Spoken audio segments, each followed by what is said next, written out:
दोस्तों, आज की वीडियो में हम यही आपको बताने वाले हैं, क्योंकि भगवान ने हमें अपने जैसा ही निर्मित किया है, लेकिन मनुष्य जाति को अपने आंखों पे वह पट्टी बंधी होने के कारण, जिसके कारण वह उन शक्तियों को देख या महसूस ही नहीं कर पाता। दोस्तों, उन बातों को प्रारंभ करने से पहले आपसे गुजारिश है कि अब तक आपने हमारे चैनल को सब्सक्राइब नहीं किया तो प्लीज चैनल को सब्सक्राइब ध्यान से कर ले, जिससे आपको ऐसे ही ज्ञानमय ओत-प्रोत से वीडियो सही समय पर मिलती रहे। और साथ ही बेल नोटिफिकेशन को भी ऑल पर सेट कर देना और कमेंट बॉक्स में नमो बुद्धाय लिखकर आगे की वीडियो देखना प्रारंभ करें। वीडियो को बीच में छोड़कर जाने की गलती कदापि न करिएगा, नहीं तो आपको उन बातों से वंचित रहना पड़ जाएगा, जिससे आपको जीवन में पछताना पड़ेगा। तो चलिए ध्यान से इन ज्ञानमयी बातों को अपने आप में समाहित हो जाने दीजिए। दुनिया में किसी के पास धन की शक्ति है जिससे वह सुख सुविधाओं के सारे साधन प्राप्त कर सकता है, किंतु परिवार में अपने किसी प्रिय व्यक्ति को जब कोई असाध्य बीमारी आ जाती है तो वह महसूस करता है कि वह धन की शक्ति उसके लिए किसी काम की नहीं है। किसी के पास शारीरिक शक्ति होती है, लेकिन जब उसका कोई अति प्रिय जीवन के अंतिम सांसें ले रहा होता है तब वह टूटकर बिखर जाता है। इसी प्रकार किसी के पास वाक्य शक्ति है, यानी कि बात करने की कार्य कुशलता, और किसी के पास लिखने की शक्ति है, लेकिन कई बार वही शक्तियां उसके दुख का कारण बन जाती है। यह भौतिक शक्तियां व्यक्ति को अल्पकाल के लिए सुख का फायदा तो पहुंचा सकती है, लेकिन सदा के लिए नहीं। अतः वह हमेशा यही महसूस करता रहता है कि उसमें भी शक्ति कम है, और वह कदम कदम पर जीवन में संघर्ष करते करते स्वयं को शक्तिहीन महसूस करता रहा। वास्तव में वह जिस शक्ति के अभाव में हमेशा दुखी रहता है वह है अध्यात्म शक्ति। आध्यात्मिक शक्ति प्राप्त करने का एक ही स्रोत है, और वह है परमात्मा का ध्यान, जिसे हम आध्यात्मिक योगाभ्यास भी कहते हैं। इसके द्वारा हम ऐसी शक्तियां प्राप्त करते हैं जिससे इस भौतिक जगत में रहते हुए विभिन्न परिस्थितियों के बीच जीवन को संतुलित रख सकते हैं। आध्यात्मिक योगाभ्यास से व्यक्ति अपने जीवन में तीसरे आयाम की शक्तियों का अनुभव कर सकता है, जो इस प्रकार है। पहला, स्वयं में व्यक्ति अपने मन को शांत और संतुलित रखने की विधि सीख लेता है, जिससे कई प्रकार के तनाव, नकारात्मक भावनाओं एवं कमजोरियों से मुक्त हो जाता है और वह स्वयं से आत्मसंतुष्टि का अनुभव करता है। दूसरा, संबंधों में व्यवहार अच्छे बन जाते हैं। मेडिटेशन से व्यक्ति में सद्गुण विकसित होते हैं और उसे यह समझ आ जाती है कि हर व्यक्ति में कोई न कोई विशेषता है, तो एक दूसरे में दोष दर्शन के बजाय गुण दर्शन करने लगता है, जिससे आपसी संबंध मधुर हो जाते हैं और व्यक्ति का व्यवहार कुशल हो जाता है। और तीसरा, परिस्थितियों और समस्याओं से पार पा लेता है। मनुष्य के जीवन में प्रति समय अनेक चुनौतियां आती ही रहती हैं, जिन्हें धैर्य और साहस से पार करना होता है। योगा अभ्यास द्वारा व्यक्ति अपने में अनेकों आध्यात्मिक शक्तियों को विकसित करता है, और जब वह योग ध्यान सही समय पर सही शक्ति का प्रयोग करता है तब वह अपने जीवन को निर्विघ्न बना लेता है। वह शक्तियां 8 प्रकार की होती है, क्योंकि जीवन में इन 8 शक्तियों की बहुत आवश्यकता होती है। यह हमारे जीवन के अलग अलग पहलुओं को संतुलित करने में विशेष सहायक होती है और जीवन का मूल आधार भी बन जाती है। इन शक्तियों के माध्यम से ही व्यक्ति अपने पारिवारिक, सामाजिक और व्यावसायिक जीवन में संतुलन बना पाता है। इनके अभाव में वह टूटकर बिखर जाता है और स्वयं को और अपने संबंधों को संभालने में नाकाम रहता है। इन 8 शक्तियों को विकसित करने के लिए हमें गुणों को धारण करना अति आवश्यक है, तभी हम अपने जीवन में कमजोरियों या बुराइयों के ऊपर विजय प्राप्त कर सकते हैं। इन 8 शक्तियों में पहली शक्ति है सहन शक्ति। इसे विकसित करने के लिए प्रेम और क्षमा का गुण होना अति आवश्यक है, तभी हम क्रोध रूपी शत्रु पर विजय प्राप्त कर सकते हैं। सहन शक्ति एक महान शक्ति है। जिन्होंने भी सहन शक्ति को धारण किया है वह जीवन में महानता के शिखर को प्राप्त किया है। विश्व में जो महापुरुष हुए हैं वे अपने जीवन में बहुत कुछ सहन करने की सफलता के शिखर पर पहुंचे हैं। उदाहरण के लिए महात्मा बुद्ध की कहानी को देखिए। एक बार गौतम बुद्ध एक वृक्ष के नीचे बैठी हुई थी, तभी एक व्यक्ति आकर उन्हें बहुत सी गालियां देता है। 1 घंटे तक गालियां देता रहा, लेकिन महात्मा बुद्ध शांति में बैठे रहे। 1 घंटे के बाद उस व्यक्ति ने महात्मा बुद्ध से पूछा, आपने सुना नहीं मैंने क्या कहा? तब गौतम बुद्ध ने कहा, भाई अगर आपको मैं कुछ चीज दूं और आप उसे स्वीकार ना करें तो किसके पास रहेगी? तब उस व्यक्ति ने कहा, वह तो मेरे पास ही रहेगी। फिर महात्मा बुद्ध ने कहा, आपने जो मुझे 1 घंटा तक दिया है वह मेरे भी किसी काम की नहीं है, इसलिए मैंने उसे स्वीकार ही नहीं किया। तब उस व्यक्ति को यह महसूस हुआ कि अगर उन्होंने मेरी दी हुई एक भी गाली स्वीकार नहीं की तो उसका मतलब तो यह हुआ कि वह सारी गालियां मेरे पास ही रह गई, मानो मैं अपने आप को ही गालियां दे रहा था। वह व्यक्ति बहुत ही शर्मिंदा हुआ और महात्मा बुद्ध के चरणों में गिरकर क्षमा मांगने लगा। भाव यह है कि दूसरों को झुकाने का आधार भी हमारी सहन शक्ति है। व्यक्ति सहन तभी कर सकता है जब उसके मन में सामने वाले के प्रति स्नेह, प्यार हो और क्षमा भाव हो। महात्मा बुद्ध के मन में मानवता के प्रति प्यार था और क्षमा भाव भी था। परंतु जब व्यक्ति के पास सहन करने की शक्ति नहीं होती है तो उसे क्रोध भी आ जाता है, यानी वह क्रोध रूपी कमजोरी का शिकार हो जाता है। कई बार लोग कहते हैं कोई कब तक सहन करे, आखिर सहन करने की भी कोई हद होती है। फिर भी अगर 10 बार हम माफ कर देते हैं, लेकिन जब 11वीं बार भी वही गलती करेगा फिर तो गुस्सा आएगा ही ना। लेकिन सोचने की बात है कि 10 बार जो आपने सहन किया है वह सिर्फ आप ही जानते हो, परंतु 11वीं बार जो गुस्सा किया उसे 10 लोग देखते हैं। उनको थोड़े ही पता है कि आप 10 बार सहन कर चुके हैं, इसलिए आपका 11वीं बार गुस्सा करना आपकी सहनशीलता पर एक दाग लगा देता है। लोग यही कहने लगते हैं इसमें सहन करने की शक्ति नहीं है, छोटी सी बात को लेकर भी गुस्सा हो जाता है। इसलिए सहन करने की कोई हद या सीमा नहीं होती है। आज हम प्रकृति से भी यह बात सीख सकते हैं। जैसे फलों से लदा पेड़ झुका होता है और अपनी शीतलता की छांव में सभी को आश्रय देता है। जब बच्चे आते हैं और उस फल को प्राप्त करने के लिए पत्थर मारते हैं, तब एक एक पत्थर को सहन कर भी वह पेड़ उन बच्चों को मीठे फल ही देता है। याद रखने वाली बात तो यह है कि जिस पेड़ पर फल होगा उसे ही पत्थर सहन करने पड़ते हैं, जिस पेड़ पर फल ही नहीं होगा उसे कौन पत्थर मारेगा। ऐसे ही संसार में उसी व्यक्ति को सहन करना पड़ता है जिसके जीवन में कुछ अच्छाइयां रूपी फल होते हैं। लोगों को भी अपनी अच्छाई रूपी फल चाहिए, तभी तो वह गाली रूपी पत्थर मारते हैं। जिसके जीवन में कोई अच्छाई होती ही नहीं है उनको भला कोई कुछ कहने थोड़ी जाता है। इसलिए व्यवहार में जब हमें कुछ सहन करना पड़े तो हमें यही विश्लेषण करना चाहिए उस व्यक्ति को हमसे कौन सी अच्छी फल चाहिए। जब आप अपने अंदर यह सकारात्मक भाव विकसित करने लगे तब उसे सहन करना बिल्कुल महसूस नहीं होगा, गुस्सा नहीं आएगा। आप किसी को भी प्यार से उसे क्षमा कर देंगे। इस तरह व्यक्ति में जब सहन करने का भाव आ जाता है तो स्वयं में अथाह शक्ति आ जाती है जिसे सहन शक्ति कहते हैं। सहन शक्ति के बाद दूसरी महत्वपूर्ण शक्ति है अपने में समाहित करने की शक्ति। वास्तव में यह समाहित करने की शक्ति सहन शक्ति की ही पूरक है, क्योंकि उसके बिना सहन शक्ति का कोई मूल्य नहीं है। होता कई बार ऐसा है कि लोग सहन तो कर लेती हैं, यह उनकी महानता होती है, लेकिन जब वह उन बातों को स्वयं में समाहित नहीं कर पाते तो उनके जीवन में कई समस्याएं खड़ी हो जाती हैं। उदाहरण के लिए जैसे घर में सास बहू होती है, जब कभी सास अपनी बहू को कुछ खरी खोटी सुना दी और बहू ने सहन कर लिया तो यह उसकी महानता है। लेकिन अगर वह अपने दिल में उन बातों को समाहित नहीं कर सकी और पड़ोस में जाकर अपनी सास की बुराई कर दी और जब दूसरे दिन सास को पता चलता है तो वह घर में कलेश शुरू हो जाता है, जिससे संबंध खराब हो जाते हैं। इसलिए सहन करने के साथ साथ हर बात को समाहित करना भी बहुत जरूरी होता है, अन्यथा संबंधों को सुमधुर नहीं रखा जा सकता और हमारे पारिवारिक जीवन में कलह कलेश का कारण बन जाता है। और अगर एक बार संबंधों में दूरियां आ गई तो पुनः ठीक करना बहुत मुश्किल हो जाता है। वास्तव में समाहित करने के लिए 2 गुणों को धारण करना बहुत जरूरी है, तब अपने आप में समाहित करना आसान हो जाता है। जैसे सागर हर नदी के कचरे वाला पानी अपने आप में समाहित करती है, वह कभी नदी से यह नहीं कहती है कि आप अपना कचरा मुझ में मत डालो, क्योंकि सागर उस कचरे को अपने में भी नहीं रखता, अर्थात भारी चीज को अपने भूगर्भ में समा लेता है और हल्की चीज को किनारे पर फेंक देता है। सागर की इसी विशाल और गंभीरता के कारण ही उसमें से कीमती रत्न और मोती प्राप्त होते हैं। हम भी अपने आप में समाहित करने की शक्ति तभी विकसित कर सकते हैं जब हमारे अंदर सागर जैसी विशालता और स्वभाव में गंभीरता हो।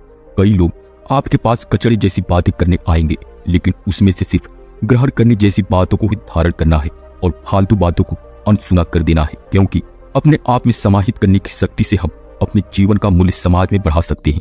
उदाहरण के लिए मैं आपको एक कहानी सुनाता हूँ। एक खिलौना बेचने वाला व्यक्ति था, उसके पास तरह तरह के खिलौने थे और वह रोज बाजार में अपने खिलौने बेचने जाता था। एक दिन उसके सारे खिलौने बिक गए, लेकिन उसके पास 3 गुड़ियां बची हुई थी जिन्हें किसी ने नहीं खरीदा। तब वह बहुत ही उदास होकर आवाज लगाने लगा कि शायद इन्हें कोई खरीद ले। उतने में एक सेठ वहां से गुजर रहा था। उसने खिलौने वाले से पूछा, इन 3 गुड़ियों की कीमत क्या है? खिलौना बेचने वाले ने एक गुड़िया दिखाकर कहा कि यह गुड़िया 10 रुपए की है। फिर दूसरी गुड़िया दिखाकर कहा यह गुड़िया 100 रुपए की है और तीसरी गुड़िया दिखाकर कहा यह 1000 रुपए की है। सेठ जी चकित होकर देखने लगे और बोले कि दिखने में तो तीनों एक ही जैसे, फिर इनके दाम अलग अलग क्यों हैं? खिलौने वाले ने एक तार लिया और पहली गुड़िया को एक कान में तार डाला तो वह मुख से बाहर निकला। फिर दूसरी गुड़िया के एक कान में तार डाला तो दूसरे कान से निकला, लेकिन अंत में जब तीसरी गुड़िया के कान में तार डाला तो वह पेट में चला गया।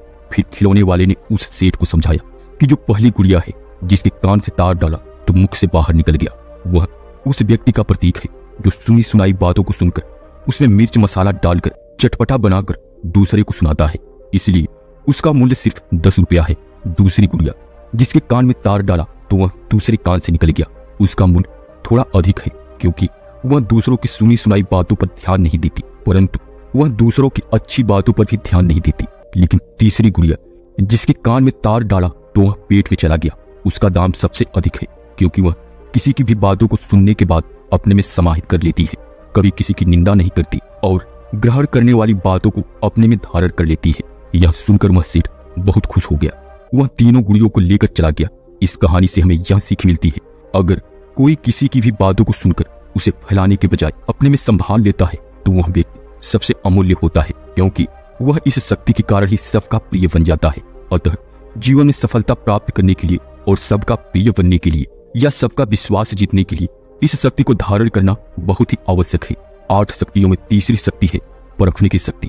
इसको विकसित करने के लिए ज्ञान युक्त या विवेक युक्त बुद्धि और विचारों की स्पष्टता होनी चाहिए, जिससे इंसान मोह के माया जाल में फंसने से बच जाता है। आज के बदलते हुए परिवेश में मनुष्यों की वृत्तियां में भी बहुत परिवर्तन होता जा रहा है। ऐसे समय में कई लोग जुबान से बहुत मीठे होते हैं और अपनी मीठी मीठी बातों से दूसरों को प्रभावित कर लेते हैं। जो लोग उनकी बातों पर विश्वास कर लेते हैं उन्हें अंत में धोखा मिल जाता है, तब वह बहुत दुखी हो जाते हैं।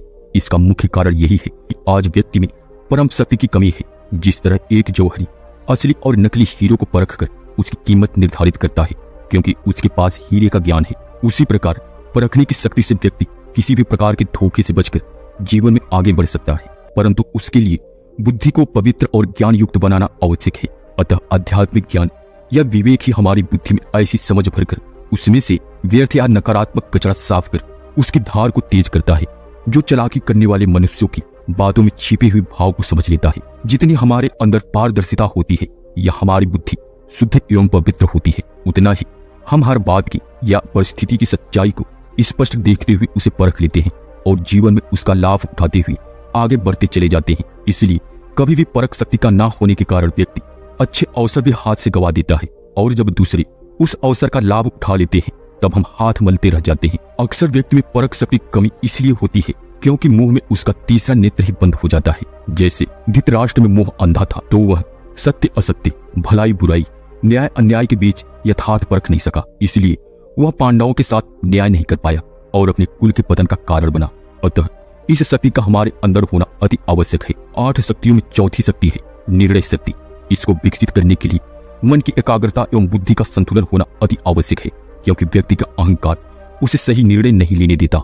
आज दुनिया में हर व्यक्ति जीवन में सफल होना चाहता है, परंतु उसके सामने इतनी चुनौतियां हैं कि उन चुनौतियों के बीच रहकर हर परिस्थिति में, हर समस्याओं में सही निर्णय लेकर सफलता पाना संभव नहीं होता। जिस तरह एक तराजू में कुछ भी रखो तो उसका सही निर्णय तभी मिलता है जब उसका बीच का कांटा एकाग्र होता है। अगर वह किसी तरह झुक जाता है तो उसका निर्णय यथार्थ नहीं होता है।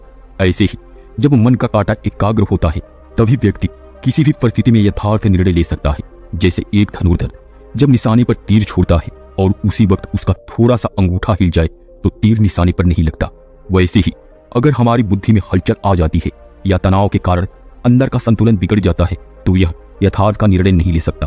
किसी ने सही कहा है कि चुनौतियां हर व्यक्ति के सामने आती है, परंतु किसी किसी के लिए यह चुनौती अवसर के द्वार भी खोल देती है और किसी किसी के लिए यह चुनौती उसे पछाड़कर जीवन में सबसे पीछे कर देती है।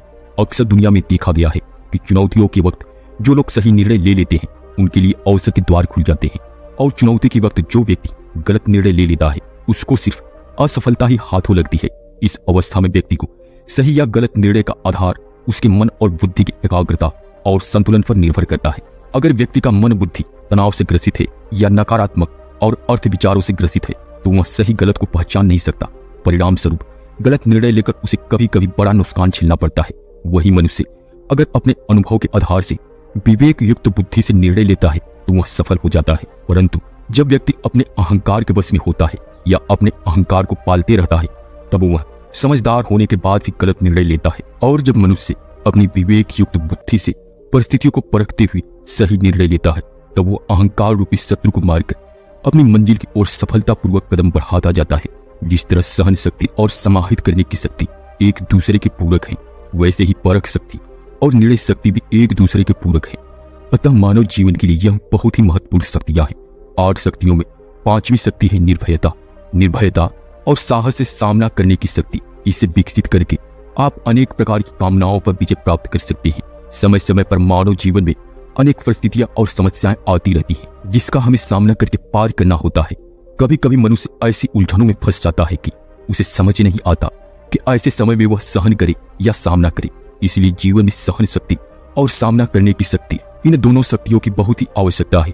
आध्यात्मिक हमें बुजदिल नहीं बनाती है कि हर बार हमें सहन करना है, लेकिन यह ज्ञान भी होना अति आवश्यक है कि कब तक सहन करना है और कब सामना करना है, क्योंकि जब यह समझ नहीं आता तब वह व्यक्ति सहन करने के बदले सामना करता है और सामना करने के समय सहन करके बैठ जाता है। इस कारण वह परेशानी में आ जाता है और कभी कभी तो अपनी समस्याओं को और भी विकट बना देता है। वास्तव में सहन व्यक्ति को करना होता है और सामना परिस्थितियों का या समस्याओं का करना होता है, क्योंकि मनुष्य अपने जीवन में अक्सर यही गलतियां करता है कि व्यक्तियों को सामना करता है और परिस्थितियों को सहन करके हिम्मतहीन हो जाता है। व्यक्तियों को सहन करने का मतलब यह है कि मान लो एक व्यक्ति ट्रेन से कहीं जा रहा है और उसने पहले से अपना आरक्षण करवा लिया है, यानी कि अपना सीट बुक करवा लिया है, लेकिन जब ट्रेन में ज्यादा भीड़ होती है तो लोग आरक्षित बोगी में भी घुस जाते हैं। इसलिए जब कोई उस डिब्बे में आरक्षित व्यक्ति को लेटी हुई देखते हैं तो वे गाली देकर उठाने लगते हैं। तत्पश्चात वह व्यक्ति भी आवेश में आकर उनकी गाली के जवाब में 2-4 गालियां दे ही देता है। धीरे धीरे बात बिगड़ जाती है और बात लड़ाई तक पहुंच जाती है। अब यह बात इतनी बिगड़ क्यों जाती है? क्योंकि उस व्यक्ति के मन में यही भावना होती है कि यह सीट मेरी है, यह मेरे की ही कामना से जो लगाव हो जाता है, और उस भावना को जब कोई गाली देता है तब उसे सहन नहीं होता। इसलिए वह उनका सामना करके उस गाली का जवाब गाली से दे देता है। लेकिन अगर उस समय भी वह व्यक्ति इस बात को समझते हुए गाली को सहन करके शांत हो जाता है तो बात इतनी बिगड़ती ही नहीं। यह भी नहीं है कि हर बार हमें ही सहन करना पड़े, परंतु व्यक्ति को हालात को फरकते हुए सहन करना है या सामना करना है। जैसे मान लो कि एक दुकानदार अपनी दुकान में खड़ा है, तभी कुछ लुटेरे दुकान में घुस जाते हैं। अब उस दुकानदार को इस परिस्थिति को परखना है कि यह लोग क्या चाहते हैं। अगर वह धन चाहते हैं तो उसकी एक दिन की कमाई ही ले जाएंगे, तो वहां पर सामना करने के बजाय एक दिन की कमाई के नुकसान को ही सहन करके अपने जान को जोखिम से बचा सकता है। यही समझदारी है। परंतु कभी कभी व्यक्ति उस समय एक दिन की कमाई को बचाने के लिए सामना करता है और वह अपनी जान को भी गवा देता है। तो कहने का भाव यह है कि कभी कभी परिस्थितियों का सामना सिर्फ बल से नहीं बल्कि समझदारी से, शांति से एवं निर्भयता से ही करनी चाहिए। इसलिए आज मनुष्य निर्भयता एवं साहस से सामना करने की शक्ति की बहुत आवश्यकता है। दोस्तों, यह कहानी आपको कैसी लगी और यह वीडियो आपको कितना पसंद आया, कमेंट बॉक्स में नमो बुद्धाय लिखकर अवश्य बतलाइएगा। तो चलिए मिलते हैं एक नई वीडियो में एक नई शिक्षा और ज्ञान के साथ। तब तक अपना ख्याल रखें। नमो बुद्धाय। दोस्तों, जो व्यक्ति अपने मन पर नियंत्रण कर लिया वह व्यक्ति दुनिया का कोई भी कार्य बहुत ही आसानी से कर सकता है। जितना मुश्किल हवा को अपने वश में करना है, उतनी ही मुश्किल अपने मन को वश में करना है। आइए इसको बुद्ध की एक कहानी से समझते हैं। बहुत समय पहले की बात है। किसी नगरी में एक व्यक्ति रहता था जिसके जीवन में हर सुख, आराम और ऐश्वर्य प्राप्ति के बाद भी उस व्यक्ति के मन में अथाह पीड़ा थी, और यही मानसिक पीड़ा उसे सन्यासी बना देती है। सन्यासी बनने के बाद वह व्यक्ति सांसारिक दुनिया से दूर हो जाता है और वह जंगल में रहने चला जाता है। वह ध्यान करता है, तरह तरह की साधनाएं और अभ्यास करता है, भिक्षा मांगकर भोजन करता है, एकांत और मौन का अभ्यास करता है। लेकिन फिर भी उस व्यक्ति का मन शांत नहीं होता। वह अंदर से बेचैन और परेशान ही रहता है। उस सन्यासी के मन में यह बात गहराई से बैठ जा रही कि मन को वश में करना, मन पर काबू पाना असंभव है। लेकिन फिर एक दिन उस सन्यासी को एक व्यक्ति मिलता है जो ना तो कोई साधु होता है और ना ही सन्यासी होता है, और वह ना ही कोई बुद्धिमान व्यक्ति था। वह तो बस एक साधारण सा चारावाह था जो जंगल में अपनी बकरियों को चरा रहा था। वह चारावाह उस सन्यासी के पास जाकर उनसे पूछता है, क्या मैं तुम्हारी कुछ मदद कर सकता हूँ? तुम बहुत परेशान लग रहे हो। मैं तुम्हें पिछले कई दिनों से देख रहा हूँ। तुम बहुत बेचैन लगते हो। अगर तुम चाहो तो मैं तुम्हारी सहायता कर सकता हूँ। चारावाह की बात सुनकर सन्यासी कहता है, भला तुम क्या मेरी मदद कर सकते हो? तुम तो एक संसारी हो जो अपनी मोह माया में लिप्त रहते हो। इस बात पर वह चारावाह उस सन्यासी से कहता है, मैं तुम्हारी मदद कर सकता हूँ। मैं मन को वश में करना चाहता हूँ। चारावाही के मुंह से यह बात सुनकर सन्यासी जोर जोर से हंसने लगा और कहता है, क्या कहा तुमने? तुम अपने मन को वश में करना जानते हो? मैंने अपना सब कुछ त्याग दिया, आकर जंगल में रहने लगा, तब भी मैं अपने इस मन का गुलाम हूँ, और तुम कह रहे हो कि तुम इसे वश में कर सकते हो। वह चारावाह कहता है, मन को वश में करने के लिए सभी वस्तुओं को त्याग करना आवश्यक नहीं है और ना ही जंगल में आकर रहना जरूरी है। बस एक चीज है जिसे छोड़ना सबसे जरूरी है। वह सन्यासी उस चरवाहे से पूछता है। और वह क्या चीज है? वह चरवाहा सन्यासी से कहता है, वह एक चीज है, गलत जानकारी। आज तक हमारे भीतर जो भी जानकारी इकट्ठा हुई है उसी ने हमारे मन का निर्माण किया है। सन्यासी उस चरवाहे से पूछता है, परंतु वह कैसे? वह चरवाहा समझाते हुए कहता है, मान लो आज तक अपने जीवन में तुमने आम का फल खाया ही ना हो, तो तुम्हें आम के स्वाद के बारे में कुछ भी नहीं पता होगा। तो क्या तुम्हारा मन कभी आम खाने को कर सकता है? नहीं ना। इसलिए हमारे मन का निर्माण जानकारी से होता है। वे सन्यासी उस चरवाहा की बात से प्रभावित हो जाता है और उससे कहता है, क्या आप इस बारे में मुझे और विस्तार से समझा सकते हैं? वह चरवाहा उस सन्यासी से कहता है, अगर तुम अपने मन को वश में करना चाहते हो तो अब मेरी बातों को ध्यान से सुनना। तुम अपने मन को वश में केवल तभी कर सकते हो जब तुम अपने मन की जड़ों को देख पाओगे। मन का निर्माण जानकारी से होता है और हमारे शरीर में जानकारी के 5 प्रवेश द्वार है। पहला, आँख। हम अपनी आंखों से जो कुछ भी देखते हैं, अच्छा बुरा, वह सब हमारे मन की याददाश्त में इकट्ठा होता है, संग्रहित होता है। दूसरा, हमारी कान। जो कुछ भी सुनता है वह हमारे मन के रूप में दिया जाता है। तीसरा, जब जिसमें चीज का स्वाद हम एक बार चख लेते हैं तो वह हमारे मन की याददाश्त में अंकित हो जाता है। और चौथा है नाक। जो भी हमें एक बार सूंघ लेते हैं, खुशबू या बदबू, वह सभी हमारे मन में दर्ज हो जाती है। और पांचवा है त्वचा। जिस चीज को हम एक बार छू लेते हैं उसकी याददाश्त हमारे मन में कहीं ना कहीं अंकित हो जाती है। ये पांचों शारीरिक दरवाजे से जो भी जानकारी हमारे अंदर आ जाती है वह जानकारी बीजों के रूप में जमा हो जाती है और धीरे धीरे वृक्ष बनती है। हमारा मन मिट्टी की तरह है जिसमें बीज बोए जाते हैं और हमारी बुद्धि बीज बोने वाले किसान की तरह है। अगर हमारी बुद्धि गलत जानकारी के बीजों को संग्रहित करती है तो भविष्य में वह वृक्ष बनेगा जो खराब फल ही देगा। तुम्हारा मन तुम्हारे वश में इसलिए नहीं है क्योंकि तुमने पहले से ही अपने मन में बहुत सारी गलत बीजें बो दी हैं और अब वह बीज वृक्ष बन चुके हैं। वह सन्यासी उस चरवाहे से पूछता है, तो अब मुझे क्या करना चाहिए? क्योंकि अब तक मैं बहुत सारी गलत बीजें बो चुका हूँ और जो बीज बोया जा चुका है उन्हें वापस निकाला नहीं जा सकता। वह चरवाहा उस सन्यासी से कहता है, अनजाने में हजारों गलत बीज बो चुके हो, लेकिन अब से लाखों अच्छे बीज बोने के लिए तैयार हो जाओ। तुमको बस इस बात पर ध्यान देना होगा कि जो तुम्हारे शरीर के 5 प्रवेश द्वार है उनसे होकर जो जानकारी अंदर जा रही है वह सही है या गलत है। वह सन्यासी कहता है, यह कब तक करना होगा? चरवाहा कहता है, पूरी जिंदगी करना हो। जिस तरह तुम अपने पेट को अच्छा भोजन देते हो इसी प्रकार अपने दिमाग को भी अच्छा भोजन देना, यानी सही जानकारी और सही विचार। जिंदगी में हर दिन तुमको 2 विकल्प मिलेंगे, एक गलत एक सही, लेकिन तुमको हमेशा सही विकल्प ही चुनना होगा।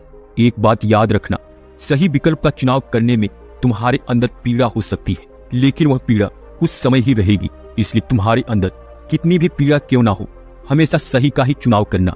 याद रखना, तुम जितनी बार सही चुनोगे उतनी बार अच्छा बीज बोओगे और एक समय ऐसा भी आएगा कि तुम्हारे दिमाग में सिर्फ अच्छे बीज ही रहेंगे। और जिस दिन ऐसा हुआ तो तुम्हारा मन तुम्हारे बस में हो जाएगा, लेकिन उसके लिए तुम्हें आज और अभी से प्रयास करना होगा। वह सन्यासी उस चरवाहे की बात अच्छी तरह से समझ गया था। दोस्तों, आशा करता हूँ कि यह कहानी आपको अच्छी तरह समझ आ गई होगी।